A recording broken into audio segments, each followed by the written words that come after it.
ಶಿಡ್ಲಘಟ್ಟ ಪೌರಾಯುಕ್ತಗೆ ಬೆದರಿಕೆ ಹಾಕಿದ್ದ ಪ್ರಕರಣಕ್ಕೆ ಸಂಬಂಧಪಟ್ಟಂತೆ ಶಿಡ್ಲಘಟ್ಟ ನಗರ ಪೊಲೀಸರು ತೀವ್ರ ವಿಚಾರಣೆ ಮಾಡ್ತಾ ಇದ್ದಾರೆ ರಾಜೀವ್ ಗೌಡನನ್ನ. ಬರೀ ರಾಜೀವ್ ಗೌಡನಲ್ಲ, ಇವನಿಗೆ ಆಶ್ರಯ ಕೊಟ್ಟಿದ್ರಲ್ಲ ಉದ್ಯಮಿ ಮೈಕಲ್ ಅವರ ವಿಚಾರಣೆ ಕೂಡ ಮಾಡ್ತಾ ಇದ್ದಾರೆ ಪೊಲೀಸರು. ಶಿಡ್ಲಘಟ್ಟದ ಪೊಲೀಸ್ ಅತಿಥಿ ಗೃಹದಲ್ಲಿ ವಿಚಾರಣೆ ಆಗ್ತಾ ಇರೋದು ರಾಜೀವ್ ಗೌಡ.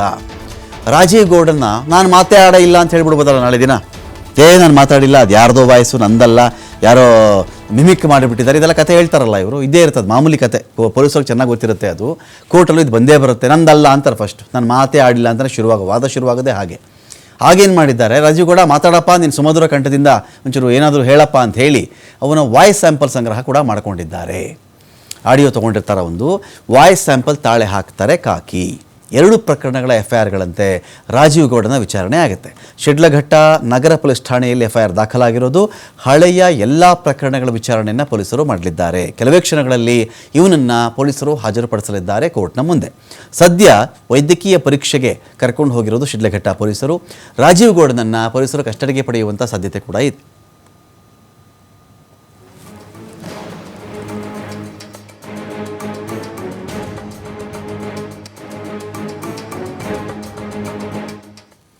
ಇನ್ನು ರಾಜೀವ್ ಗೌಡ ಪೊಲೀಸರ ಖೆಡ್ಡಾಗೆ ಬಿದ್ದಿರೋದು ಹೇಗೆ? ಮೈಕಲ್ ಜೋಸೆಫ್ ರೇಗೋ ಗುಟ್ಟು ರಟ್ಟಾಗಿದ್ದು ಹೇಗೆ? ಮೈಕಲ್ ಜೋಸೆಫ್ ರೇಗೋ ಅಂದರೆ ಇವರು ಆಶ್ರಯ ಕೊಟ್ಟಿದ್ದರು ಅಂತ ಇವನಿಗೆ, ಈ ರಾಜೀವ್ ಗೌಡನಿಗೆ. ಈ ಶಿಡ್ಲಘಟ್ಟದ ಸಿಡಿಲಮರಿ ಇದಾನಲ್ಲ, ಹೆಣ್ಮಕ್ಳಿಗೆ ಧಮಕಿ ಹಾಕುವಂಥ ಸಿಡಿಲಮರಿ, ಇವನಿಗೆ ಮೈಕಲ್ ಜೋಸೆಫ್ ರೇಗೋ ಅನ್ನೋರು ಆಶ್ರಯ ಕೊಟ್ಟಿದ್ದರು. ಇವಿಬ್ಬರದು ಈ ಥರ ಗುಟ್ಟು ಹೇಗೆ ರಟ್ಟಾಯಿತು ಅಂತ ಅದೊಂದು ವಿಚಾರ ಇದೆ ಇಲ್ಲಿ. ರಾಜೀವ್ ಗೌಡನನ್ನು ಟ್ರೇಸ್ ಮಾಡಿದ್ದೆ ರಣರೋಚಕ.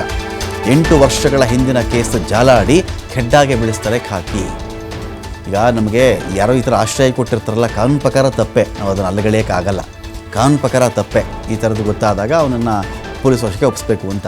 ಇವನು ಏನು ಒತ್ತಡ ಹಾಕಿದ್ನೋ, ಏನು ಎಮೋಷ್ನಲ್ ಬ್ಲ್ಯಾಕ್ ಮೇಲ್ ಮಾಡಿದ್ನೋ ಗೊತ್ತಿಲ್ವಲ್ರಿ ನಮಗೆ. ಈ ಥರ ನಂಗೆ ಆಶ್ರಯ ಕೊಡಲೇಬೇಕು, ಕಷ್ಟದಲ್ಲಿದ್ದೀನಿ ಅಂದಾಗ ಅವ್ರು ಏನೋ ಅಂದುಬಿಟ್ಟಿರಬೇಕು. ನೋಡಿ, ಇದೀಗ ಅಲ್ಪರ ಸಂಘ ಅಭಿಮಾನ ಭಂಗ ಎನ್ನುವುದಕ್ಕೆ ಈ ರಾಜೀವ್ ಗೌಡನೇ ಉದಾಹರಣೆ. ಈಗ ಅಲ್ಪರ ಸಂಘ ಅಭಿಮಾನ ಭಂಗ ಅಂತಾರಲ್ಲ, ಅದಕ್ಕೆ ಇವನೇ ಉದಾಹರಣೆ.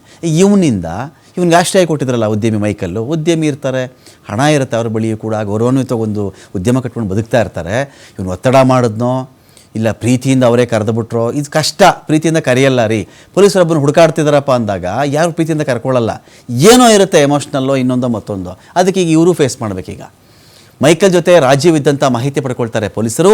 ಮೈಕಲ್ ನಂಬರ್ಗಾಗಿ ಪೊಲೀಸರು ನಿರಂತರವಾಗಿ ಹುಡುಕಾಡ್ತಾರೆ. ಫೋನ್ ಸಿಗದೇ ಇದ್ದಾಗ ಮೈಕಲ್ ಹಿನ್ನೆಲೆಗೆ ಕೈ ಹಾಕ್ತಾರೆ ಪೊಲೀಸರು. 2018ರಲ್ಲಿ ಬೆಂಗಳೂರಲ್ಲಿ ಉದ್ಯಮಿ ಮೈಕಲ್ ಮಗ ಸಾವನ್ನಪ್ಪಿರ್ತಾನೆ. ನೋಡಿ, ಮೈಕಲ್ ಮಗ 2018ನಲ್ಲೇ ಬೆಂಗಳೂರಲ್ಲಿ ಇವ್ರ ಮಗ ಸಾವನ್ನಪ್ಪಿರ್ತಾನೆ. ಅಮೆರಿಕದಿಂದ ಬೆಂಗಳೂರು ಏರ್ಪೋರ್ಟ್ಗೆ ಬಂದಿದ್ದು ಮೈಕಲ್ ಮಗ. ಅಲ್ಲಿಂದ ಚಿಕ್ಕಜಾಲ ಪೊಲೀಸ್ ಠಾಣಾ ವ್ಯಾಪ್ತಿಯಲ್ಲಿ ಆತ್ಮಹತ್ಯೆ ಮಾಡ್ಕೊಂಡ್ಬಿಟ್ಟಿದ್ದ. ಈ ಬಗ್ಗೆ ಚಿಕ್ಕಜಾಲ ಪೊಲೀಸ್ ಠಾಣೆಯಲ್ಲಿ ಪ್ರಕರಣ ದಾಖಲಾಗಿರುತ್ತೆ. ಮೈಕಲ್ ಸಹೋದರ ಸಂಬಂಧಿಯೊಬ್ಬರು ಮಂಗಳೂರಿನ ಪಬ್ ಓನರ್ ಕೂಡ ಹೌದು. ಅವರಿಗೆ ತಾವು ಚಿಕ್ಕಜಾಲ ಪೊಲೀಸರು ಅಂತ ಕರೆ ಮಾಡ್ತಾರೆ. 8 ವರ್ಷ ಹಿಂದಿನ ಕೇಸ್ ವಿಚಾರಿಸುವ ನೆಪದಲ್ಲಿ ಪೊಲೀಸರಿಂದ ಕರೆ ಬರುತ್ತೆ. ನೋಡಿ, ಪೊಲೀಸರು ಹೇಗೆಲ್ಲ ಟ್ರ್ಯಾಪ್ ಮಾಡ್ತಾರೆ ಎನ್ನುವುದಕ್ಕೆ. ರಾಜೀವ್ ಗೌಡ ಇವನಿಗೆ ಮೈಕಲ್ ಆಶ್ರಯ ಕೊಟ್ಬಿಟ್ಟಿದ್ದಾರೆ, ಅವ್ರನ್ನ ಕರ್ಕೊಂಬರ್ತೀರಾ ನೀವು, ವಿಚಾರಣೆ ಮಾಡಬೇಕು ಅಂತ ಕೇಳಿಲ್ಲ ಅವರು.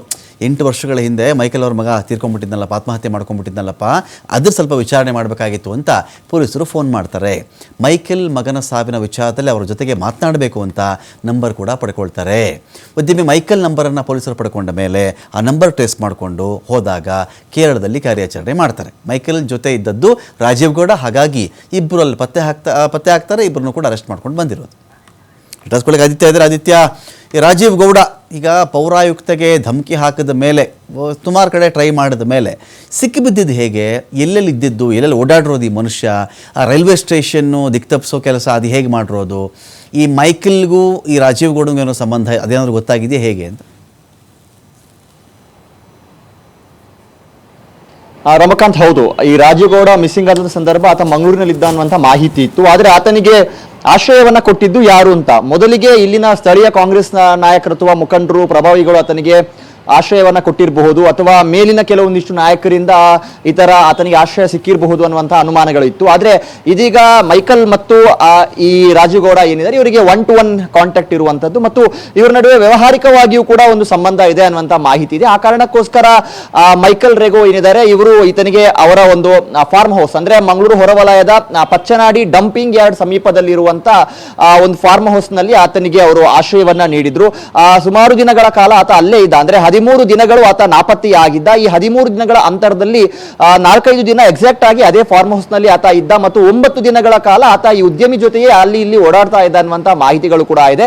ಯಾವಾಗ ಆತ ಇಲ್ಲಿದ್ದಾನೆ ಅಂದ್ರೆ ಎಕ್ಸಾಕ್ಟ್ ಆಗಿ ಪಚ್ಚನಾಡಿ ಆ ಒಂದು ಫಾರ್ಮ್ ಹೌಸ್ ನಲ್ಲಿ ಇದ್ದಾನೆ ಅನ್ನುವಂತ ಮಾಹಿತಿ ಪೊಲೀಸರಿಗೆ ಸಿಗುತ್ತೋ, ಪೊಲೀಸರಿಗೆ ಈ ಮಾಹಿತಿ ಸಿಕ್ಕಿದೆ ಅನ್ನುವಂಥದ್ದು ರಾಜೀವ್ ಗೌಡನ್ಗೂ ಕೂಡ ತಲುಪುತ್ತೆ. ಆ ಬಳಿಕ ರಾಜೀವ್ ಗೌಡ ತನ್ನದೇ ಕಾರಿನ ಮೂಲಕ ಮಂಗಳೂರಿನ ರೈಲ್ವೆ ಸ್ಟೇಷನ್ಗೆ ಹೋಗ್ತಾನೆ. ಆದ್ರೆ ಅಲ್ಲಿ ಆತ ಹೋಗುವಂತದ್ದು ಪೊಲೀಸರ ದಿಕ್ಕು ತಪ್ಪಿಸೋದಕ್ಕೆ. ಆತ ರೈಲ್ವೆ ಸ್ಟೇಷನ್ ಒಳಗಡೆ ಹೋಗೋದಿಲ್ಲ ಅಥವಾ ಬೇರೆ ಯಾವುದೇ ಟ್ರೈನ್ ಅಲ್ಲಿ ಆತ ಹೋಗೋದಿಲ್ಲ. ರೈಲ್ವೆ ಸ್ಟೇಷನ್ ನ ಸುತ್ತಮುತ್ತಲಿನ ಸಿಸಿ ಕ್ಯಾಮೆರಾಗಳು ಸರಿಯಾಗಿ ವರ್ಕ್ ಆಗ್ತಾ ಇರೋದಿಲ್ಲ.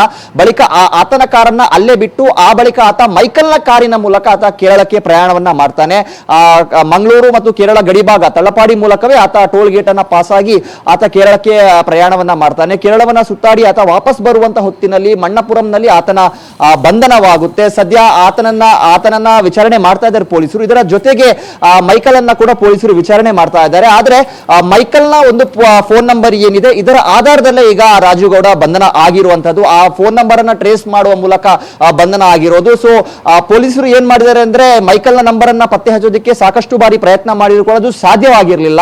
ಆದ್ರೆ ಇದೇ ಮೈಕಲ್ ನ ಒಂದು ಹಿನ್ನೆಲೆಯನ್ನ ಗಮನಿಸಿದ ಸಂದರ್ಭ ಈತನ ಮಗ ಸುಮಾರು 8 ವರ್ಷಗಳ ಹಿಂದೆ ಚಿಕ್ಕಜಾಲ ಪೊಲೀಸ್ ಠಾಣಾ ವ್ಯಾಪ್ತಿಯಲ್ಲಿ ಆತ್ಮಹತ್ಯೆಗೈದಿದ್ದ.